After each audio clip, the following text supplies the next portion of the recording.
اور ایک یہ تربیت ہے جو اہل ایمان کی محمد عربی نے کی تھی. 313 ہو کے جبل کی قوتوں کے خلاف کھڑے ہو گئے. جب عمیر نے جا کے رپورٹ دی نا ابو جہل کو کہ وہ تو 3 اونٹ کھا سکیں گے اور 300 سے کچھ کم اور کچھ زیادہ ان کی تعداد ہے، اس سے زیادہ نہیں ہے، میں خوب وادیاں دیکھ آیا ہوں، میں خوب ٹیلے دیکھ آیا ہوں. تو ابو جہل نے سنادید قریش کو بلا کر کہا عمیر کی رپورٹ سنو کتنی حوصلہ افزا ہے.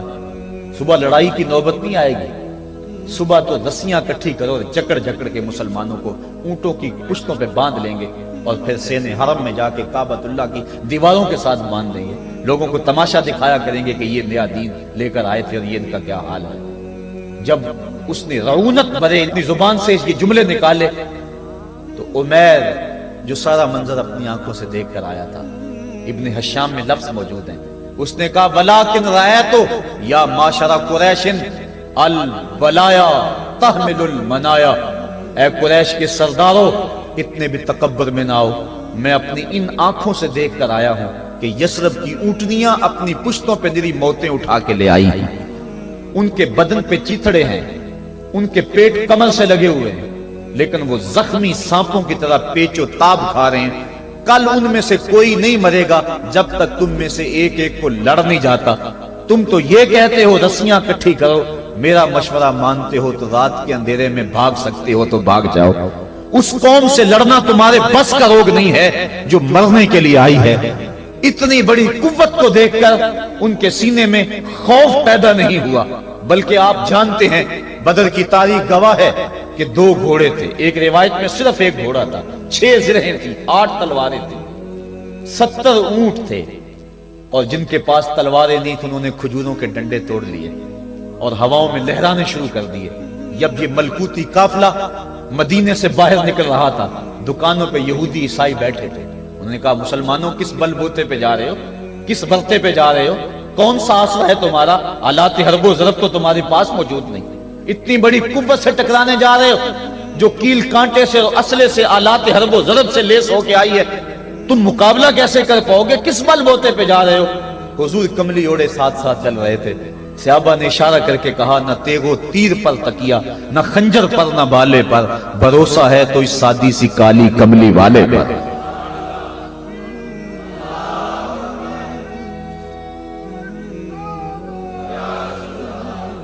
اب اس ماحول میں جبکہ کفار پورا لاؤ لشکر لے کے آئے اور ابو جہل نے کہا اعلان کر دو لنا عزا ولا عزا لکم، یہ ان کے بت کا نام ہے. ہمارے پاس عزا ہے تمہارے پاس عزا نہیں، ہمارے پاس لات ہے تمہارے پاس لات نہیں، ہمارے پاس منات ہے تمہارے پاس منات نہیں، ہمارے 360 خدا اور تمہارا ایک خدا، مقابلہ ہی کوئی نہیں. اس نے کہا کھڑے ہو کے اونچی جگہ پہ کہا اپنے نقیب کو اعلان کرو لنا عزا ولا عزا لکم.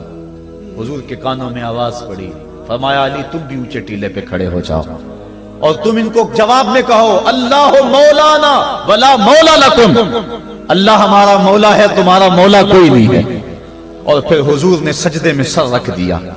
سجدہ اتنی بڑی قوت ہے، ہزاروں ایٹم بمبوں کے اندر وہ قوت نہیں ہے جو سجدے کے اندر طاقت رکھ دی.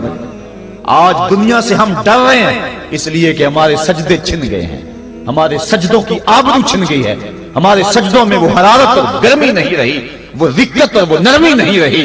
بدر کا میدان ہے، 1000 کا لشکر جرار مقابلے میں ہے اور وہ پورے لاؤ لشکر کے ساتھ ناز و تفاخر کے اندر مسلمانوں کو ملیا میٹ کر دینے کے جذبوں سے دانت پیس رہے ہیں کہ آج مسلمانوں کو کچا چبا دیں گے. مسلمانوں کے ساتھ پاس صرف 8 تلواریں اور ان کے بطن میں کھانے کے لیے کچھ نہیں. جس کھجور کو چوس کے روزہ رکھتے ہیں اسی کھجور کو چوس کے روزہ افطار کرتے ہیں. یہ حالت مسلمانوں کی، بدن پہ چیتھڑے لگے ہوئے کپڑے ہیں، عجیب حالت ہے. پھر کون سا آسرا تھا جو مسلمانوں کے کام آیا؟ مصطفیٰ کریم نے مسجد عریش میں سجدے میں پیشانی جھکا دی. حضرت ابوبکر صدیق رضی اللہ تعالیٰ عنہ فرماتے ہیں میں حضور کے ساتھ تھا، ساری رات مصطفیٰ روتے رہے، آنکھوں میں آنسو ہیں. حضور کی چادر سر انور سے سلٹ کے حضور کے کندھوں پہ آ جاتی، پھر کندھوں سے پشت پہ آ جاتی. میں اٹھا کے حضور علیہ السلام کے سر پہ رکھتا اور کہتا حضور بس کرو. حضور بار بار روتے اور اللہ کی بارگاہ میں سجدے میں سر ڈال کر التجائیں کرتے، لفظ کیا تھے محبوب کی زبان پہ، آج تک ایسی ناز والی دعا کسی نے نہیں کی ہے جی جیسی دعا مصطفیٰ جان رحمت نے کی۔ مصطفیٰ کریم سجدے میں سر رکھا ہے اور کیا کہا، اللہم ان تہلک ہذہ العصابہ لم تعبد فی الارض ابدا۔ میرے مالک میں نہیں کہتا کہ ان لوگوں کو بچا لے، دیکھ میری زندگی کی کمائی یہی 313 ہے جو میں تیری چوکھٹ پہ لے کے حاضر ہو گیا ہوں۔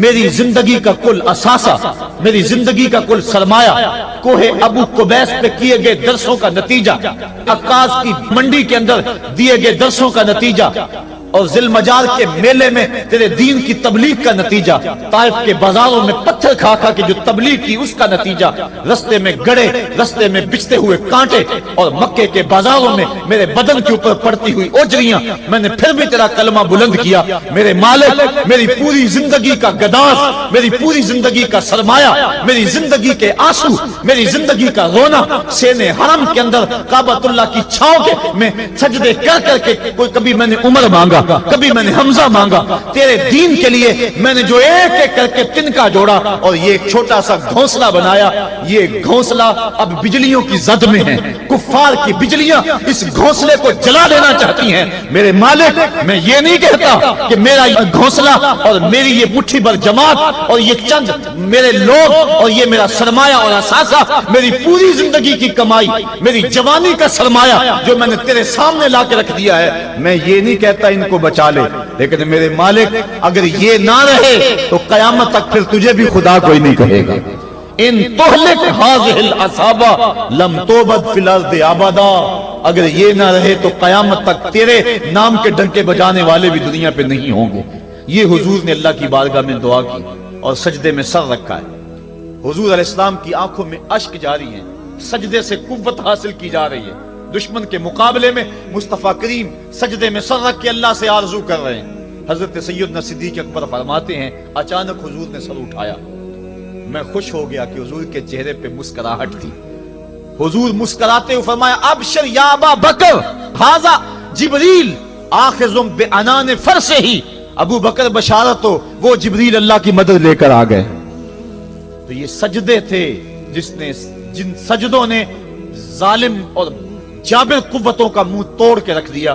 حضرت علی المرتضیٰ روایت کرتے ہیں رضی اللہ تعالیٰ عنہ، فرماتے ہیں میں نے ہاتھ میں تلوار تھامی اور میدان میں کود پڑا، میں نے کئی کافروں کو واصل جہنم کیا، پھر پلٹ کے دیکھا کہ میں حضور کی زیارت کر لوں، لیکن مجھے حضور نظر نہ آئے۔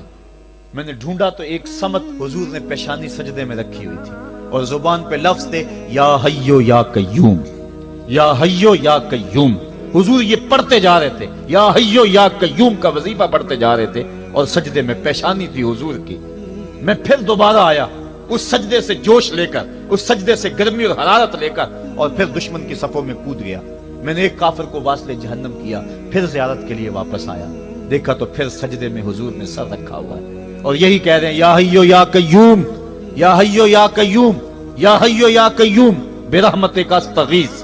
یہ جملے حضور کی زبان پہ ہیں اور سجدے میں حضور کی پیشانی۔ میں پھر گیا، پھر آیا، کئی بار ایسا ہوا میں کافر کو قتل کرتا، پھر آتا حضور کو سجدے میں دیکھتا۔ فرمایا پھر حضور نے تلوار تھامی اور مصطفیٰ کریم میدان جنگ میں کود پڑے۔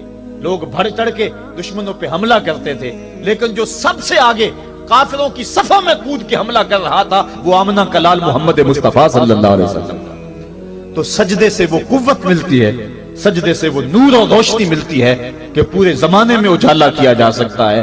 آج 56-57 اسلامی ملک دنیا کے سامنے رسوا ہو رہے ہیں اور دنیا کے سامنے سجدہ ریز ہیں، اس لیے کہ وہ ایک خدا کے سامنے سجدہ کرنا بھول گئے ہیں۔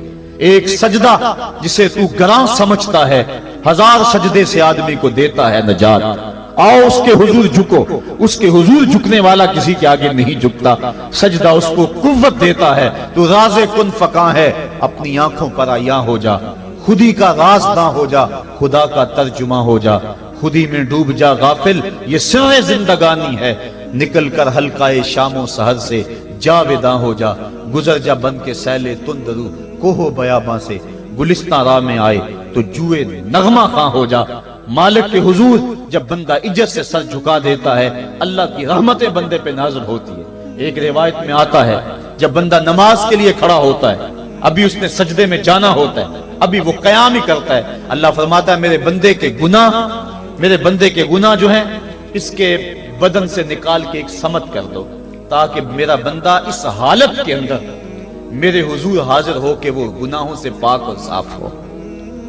حضرت نبی رحمت صلی اللہ علیہ وآلہ وسلم فرماتے ہیں کہ پھر اس کے سارے گناہ اس کے بدن سے اتار کے ایک سمت رکھ دی جاتے ہیں، اور بندہ مصلی پہ سبحان ربی العالی کے نغمے الاپتا ہے، رکوع کرتا ہے، سجدے کرتا ہے۔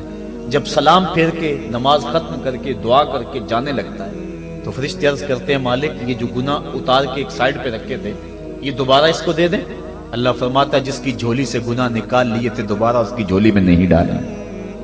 اللہ اکبر۔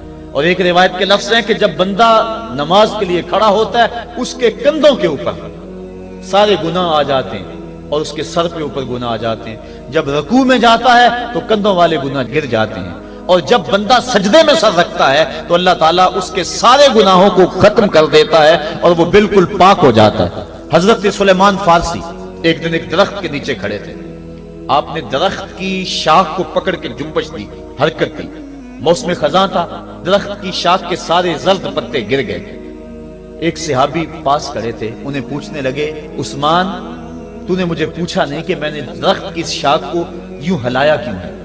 انہوں نے کہا اچھا پھر آپ بتا دیں کہ آپ نے درخت کی شاخ کو یوں کیوں ہلایا ہے؟ کہا سنو پھر ایک دن میں اور چند صحابہ حضور کے ساتھ جا رہے تھے، رستے میں ایک درخت آیا، اس کے نیچے حضور کھڑے ہوئے، حضور نے اس طرح درخت کی شاخ کو پکڑ کے ہلایا، یوں پتے جھڑ گئے، ہم اس منظر کو دیکھتے رہے۔ حضور علیہ السلام نے فرمایا سلمان فارسی تو نے مجھے پوچھا نہیں کہ میں نے اس درخت کی شاخ کو یوں کیوں ہلایا ہے؟ تو میں نے عرض کی حضور آپ بتا دیں کہ آپ نے کیوں ہلایا ہے؟ فرمایا سلمان جس طرح اس درخت کی شاخ کو ہلایا گیا اور سارے پتے جھڑ گئے، جب کوئی بندہ سجدے میں سر رکھتا ہے نماز پڑھتا ہے اس کے سارے گناہ دھل جاتے ہیں اور وہ پاک اور صاف ہو جاتا ہے۔ ایک دن فرمایا صحابہ اگر کوئی بندہ اس کے گھر کے سامنے سے نہر گزرتی ہو اور وہ دن میں 5 مرتبہ اس نہر کے اندر غسل کرے تو بتاؤ اس کے بدن کے اوپر کوئی میل کچیل رہ جائے گا؟ عرض کی نہیں۔ فرمایا اس طرح جو 5 نمازیں پڑھتا ہے اس کے بدن کے اوپر گناہوں کا میل نہیں رہتا۔ فرمایا الصلاۃ معراج المومنین، نماز مومنوں کا معراج ہے۔ عماد الدین الصلاۃ، نماز دین کا ستون ہے۔ حبب الی من دنیاکم ثلاث، الطیب والنساء وجعلت قرۃ عینی فی الصلاۃ، مجھے تمہاری دنیا سے صرف 3 چیزیں پسند ہیں، خوشبو، منکوحہ بیویاں اور میری آنکھوں کی ٹھنڈک نماز میں رکھی ہے۔ اور حضور نے یہ بھی ارشاد فرمایا من ترک الصلاۃ متعمدا فقد کفر، جس نے جان بوجھ کے نماز چھوڑی گویا اس نے کفر ہی تو کیا، یعنی کافروں والا کام کیا۔ حضرت امام فخر الدین رازی نے تفسیر کبیر میں لکھا حافظوا علی الصلوات والصلاۃ الوسطی، اس آیت کریمہ کے تحت ایک عورت مدینے کی گلیوں میں چیخ رہی ہے اور کہنے لگی مجھے حضور کے در کا پتہ بتاؤ۔ حضور کی چوکھٹ کا پتہ بتلایا گیا، وہ حاضر ہوئی۔ آقا کریم صلی اللہ علیہ وسلم کی خدمت میں عرض کی حضور میرا خامد سفر پہ گیا ہوا تھا اور میں نے اس کی عدم موجودگی کے اندر زنا کر لیا، حمل ٹھہر گیا اور جو بچہ پیدا ہوا میں نے مارے شرم کے اس بچے کو سرکے کے مرتبان میں ڈال دیا اور پھر اسی سرکے سے میں لوگوں کو فروخت کرتی رہی ہوں۔ اب جب کہ میرا ضمیر جاگا ہے میں آپ کی خدمت میں حاضر ہوئی، مجھے بتایا جائے کہ میرے گناہ کا بھی کوئی کفارہ ہے۔ حضور نے ارشاد فرمایا جو تو نے زنا کیا ہے اس کی سزا رجم ہے کیونکہ تو شادی شدہ ہے، اور جو تو نے بچے کو قتل کیا ہے قتل کی سزا قتل ہے، اور جو تو نے سرکہ بیچا ہے فقد ارتکبت کبیرہ، تو نے کبیرہ گناہ کیا ہے، اس کی سزا تو قیامت کے دن پائے گی۔ اس کے بعد حضور فرمایا ان تینوں گناہوں کی یہ سزا ہے، لیکن جس طرح تو گھبرائی ہوئی آئی تھی میں تو یہ سمجھا تھا شاید تیری نماز اثر قضا ہو گئی ہے۔ اب آپ اندازہ کریں کہ نماز کی اہمیت کیا ہے اور ہم اس باب میں کتنی سستی کرتے ہیں۔ کسی سے پوچھا جائے نا آؤ نماز پڑھنے چلے، وہ کہتے ہیں بس یار میرے کپڑے پلید ہیں، کپڑے میرے پاک نہیں ہیں۔ تیرے کپڑے کیسے پاک رہ سکتے ہیں؟ تو اللہ کے حضور جھکنا نہیں جانتا، تیرے کپڑے بھی پلید ہیں، تیرا دل بھی پلید ہے، تو اس کے حضور جھک کے تو دیکھ، قلب بھی ستھرا کر دے گا، تیری روح کو بھی پاکی دے دے گا، تیرے قلب کو بھی طہارت بخش دے گا۔ تو اس کے حضور آ جھک اس کے حضور سجدوں سے اللہ کے حضور خراج پیش کر اپنی محبتوں کا جب بندہ سجدے میں سر رکھتا ہے اللہ فرشتوں میں فخر کرتا ہے میرے بندے کو دیکھو نا بالآخر میرے حضور ہی جھکا ہے نا، کتنے گناہ کیے اس نے، کتنے جرم کیے اس نے، لیکن بالآخر میرے حضور آیا اور اپنے گناہوں کی معافی مانگتا ہے، فرشتوں گواہ ہو جاؤ میں نے اپنے اس بندے کی مغفرت فرما دی۔ تو اللہ کے حضور نماز پڑھنے والا، بلکہ ایک روایت مسند امام احمد بن حنبل میں موجود ہے، حضور فرمایا جب بندہ نماز کے ارادے کے لیے اٹھتا ہے اور وضو کرنے کے لیے جب پانی کا پہلا قطرہ چلو پہ لیتا ہے، جو ہی اس کے بدن سے وضو کا پانی چھوتا ہے اللہ اس کے گناہوں کو معاف فرما دیتا ہے۔ جس نماز کے قصد کے لیے اٹھیں اور وضو کریں اور پانی چھوتے ہی گناہ معاف ہو جائیں، اگر اس نماز کا اعلیٰ درجہ سجدہ کر لیا جائے تو پھر مالک کی کتنی رحمت نازل ہوگی۔ یہ کتنی بڑی دولت ہے، یہ کتنا بڑا سرمایہ ہے جس سے ہم لوگ محروم رہ جاتے ہیں۔ آؤ اللہ کی رحمتیں سجدے میں ڈھونڈے، سجدے میں پیشانی رکھ کے جب ہم اس کی رحمت کو مانگیں تو وہ مالک ہمارے اوپر رحمتیں نازل کرے گا۔ آج پوری دنیا کے اوپر مسلمانوں کے ساتھ جو حالات ہیں وہ کسی سے مخفی نہیں۔ کوئی کہتا ہے کہ معاشی طور پہ مسلمان کمزور ہیں، اس وجہ کو بھی میں تسلیم کرتا ہوں۔ مسلمان کے پاس آلات حرب و ضرب بھی موجود نہیں ہیں، اس وجہ کو بھی تسلیم کر لیا جائے۔ سیاسی طور پہ مسلمان کمزور ہیں، اس وجہ کو بھی تسلیم کر لیا جائے۔ یہ ساری وجہیں اپنی جگہ پہ، لیکن یہ بھی تو سنو مسلمانوں کی تعداد اس وقت 1.40 کروڑ ہے۔ افرادی قوت اتنی کبھی بھی مسلمانوں کی نہیں ہوئی تھی۔ اس وقت مسلمانوں کے پاس ایٹمی طاقت موجود ہے، اتنی قوت عسکری کبھی بھی مسلمانوں کے پاس نہیں ہوئی تھی۔ 56 اسلامی ملک ہیں جن میں قیمتی معدنیات سے اور تیل کی دولت سے اور سونے کی قیمتی معدنیات سے یہ مسلمان مالا مال ہیں۔ کیا کچھ نہیں ہے جو مسلمانوں کے پاس نہ ہو، لیکن ایک دولت چھن گئی مسلمانوں کے پاس، وہ سجدے کی آبرو، وہ سجدے کی عزت، وہ پیشانی رکھ کے اس رب کو پکارنا جو سب سے اعلیٰ ہے، جو سب سے بالا ہے، جس نے موسیٰ کے فرعون کو نیل کی موجوں میں ڈبو دیا۔ کیا پوری امت مسلمہ 1.40 کروڑ انسان سجدے میں سر رکھ کے سبحان ربی الاعلیٰ کے نغمے آلات کے اپنے رب سے گزارش کریں اور اپنی امت کا رونا روئیں؟ کشمیر میں لٹتی ہوئی جوانیاں اور کل قدس کے اندر بہتا ہوا خون، شبرغان سے لے کر کابل و قندھار تک اور موصل سے لے کر تقریب تک مسلمان کے اوپر جو ظلم و تشدد ہو رہے ہیں، اپنے رب کے حضور اس کا دکھڑا سنائیں اور اپنے مالک کو کہیں میرے مالک ہم لٹ گئے، ہم کٹ گئے، ہم پٹ گئے، اسلحے بھی موجود، افرادی قوت بھی موجود، سیاسی طاقتیں بھی موجود، لیکن اس کے باوجود مسلمان دبتا چلا جا رہا ہے۔ اسی کشتی کو ہے خوف تلاطم صدحیف منہ موڑ دیے تھے جس نے بڑھتے ہوئے طوفانوں کے، جو 300 ہو کر جرأت اور وہ طاقت اور وہ عظیمت کی داستانیں رقم کرتے ہیں کہ مالک تو بھی اس دن کو یوم فرقان کہہ کے پکارتا ہے۔ آج وہ امت بیچ منجدار کے اس امت کی کشتی ہچکولے کھا رہی ہے۔ ہماری فریاد، ہمارا استغاثہ تیرے سے ہے میرے مالک، ہمارا کھویا ہوا وقار بحال کر دے اور اس امت کو اس مرتبہ کمال تک پہنچا دے جس مرتبہ کمال تک یہ امت پہلے پہنچی تھی، اور ان کا کھویا ہوا وقار بحال کر دیا جائے۔ آج بھی ہم اگر سجدوں سے اپنے رب کو منا لیں اور وہ روٹھا ہوا رب آج بھی ہماری مدد کے لیے آ جائے تو پھر کوئی قوت، کوئی طاقت ہمیں نہیں لٹاڑ سکتی۔ آئیے ہم سجدے سے اپنے مالک، اپنے خالق اور اپنے رازق کے حضور اپنی محبتوں اور اپنی الفتوں کا خراج پیش کریں۔ نماز ایک ایسی عبادت ہے جس کا حکم قرآن میں 750 مرتبہ کے قریب دیا گیا۔ اور ایک آخری بات عرض کر کے اپنے موضوع کو سمیٹنا چاہوں گا۔ میرے اور آپ کے آقا مولا حضور نبی رحمت صلی اللہ علیہ وسلم پر جب وقت آخر آیا تو آخری وصیتیں جو حضور نے اپنی زندگی میں کی وہ کیا تھی؟ 2 وصیتیں تھی حضور کی آخری، جب حضور ایام مرض میں تھے، اور آخری وصیتیں اس کے بعد حضور نے کوئی کلام نہیں کیا، وہ یہی تھا الصلاۃ الصلاۃ الصلاۃ الصلاۃ۔ لوگوں میں تمہیں نماز کی تاکید کرتا ہوں، میں نماز کی تاکید کرتا ہوں۔ اور دوسرا فرمایا جو تمہاری ملک میں تمہارے غلام اور تمہاری لونڈیاں ہیں ان کے ساتھ حسن سلوک کی تاکید کرتا ہوں۔ یہ آخری 2 باتیں تھی جو حضور نے ارشاد کی۔ حقوق اللہ کے حوالے سے نماز اور حقوق العباد کے حوالے سے حضور نے کمزوروں کے حق ان تک پہنچانے کی تاکید امت کو دی، اور اس کے بعد پھر حضور انتقال کر گئے۔ آئیے ہم سجدوں سے اپنے رب کو راضی رکھیں۔ اللہ مجھے آپ کو توفیق عمل عطا فرمائے۔ مائے نی میں کنوں آکھاں درد وچھوڑ دا حال نی مائے نی میں کنوں آکھاں درد وچھوڑ دا حال نی مائے